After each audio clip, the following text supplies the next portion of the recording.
2005 সালের শেষের দিকে দালালদের খপ্পরে পড়ে 10-12 লক্ষ টাকার বিনিময়ে এইসব বাংলাদেশিরা স্পেনে মেইলে আসে। এর আগে প্রায় 3 বছর আফ্রিকার বিভিন্ন দেশ পাড়ি দিতে গিয়ে অনাহারে বা নৌকাডুবে তাদের সাথে আসা অনেকেই মারা যায়।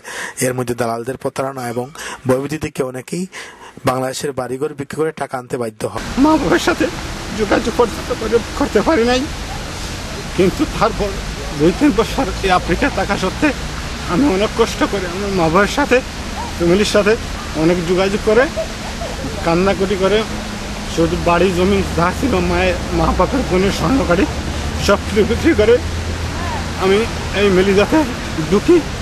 কিন্তু ঢুকার আগে অনেক কষ্ট, যেইগুলো আমার সাথে 3 বাঙালি ভাই ছিল। 3 বাঙালি ভাইয়ের মধ্যে এক বাঙালি মাফিয়ার হাতে ধরা খেয়ে ওরা টাকার জন্য ওকে মেরে ফেলে, আমাকে অনেক মেরে ফেলছে।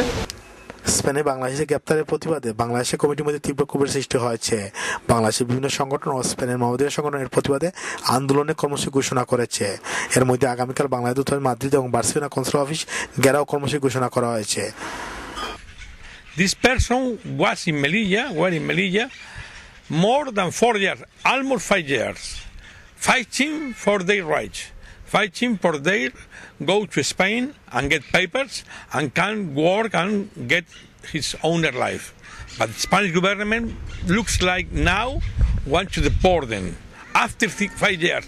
After 5 years of suffer, it's terrible because this hope of this person are nothing for the government, nothing for the government Spanish, nothing for the government even Bengali government. We demand, the Spanish Organization of Rights of Human Rights, the Spanish Organization of Immigrants, the Bengali organization in Spain, demand that they can be in Spain, freedom. So we want to announce it to everybody, to Spanish people and to Bengali people, that they support us, support these people, and support the human rights of everybody. আমি এই স্পেনের বিভিন্ন মানবাধিকার সংগঠনের পক্ষ থেকে বাংলাদেশের প্রধানমন্ত্রী জননেত্রী শেখ হাসিনার কাছে আকুল আবেদন জানাচ্ছি, যাতে কোনো অবস্থাতেই এদেরকে দেশে ফেরত পাঠানো না হয় সেজন্য যথাযথ ব্যবস্থা নিতে। আমরা স্পেনে এদেরকে ছেড়ে দেওয়ার জন্য আমরা আন্দোলন শুরু করব মানবাধিকার সংগঠনকে নিয়ে। 20 জুন বাংলাদেশের পররাষ্ট্রমন্ত্রী দীপুমণি স্পেন সরকারের আমন্ত্রণে মাদ্রিদে আসে।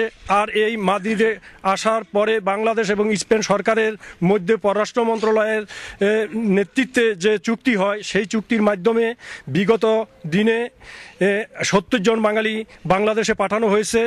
এখন আবার এই 62 জন বাঙালি যারা 5 বছর যাবৎ মেলিয়াতে আছে তাদেরকে এখন পাঠানোর প্রস্তুতি চলছে। এদিকে বাংলাদেশ কমিটির বিভিন্ন সংগঠন নেতৃবৃন্দ এক বিবৃতিতে এইসব বাংলাদেশিদের বাংলাদেশ দূতাবাস কর্তৃক আউটপাস না দেওয়ার জোর দাবি জানান। রূপচাঁদ দাস রূপক, বাংলা টিভি, বার্সেলোনা, স্পেন।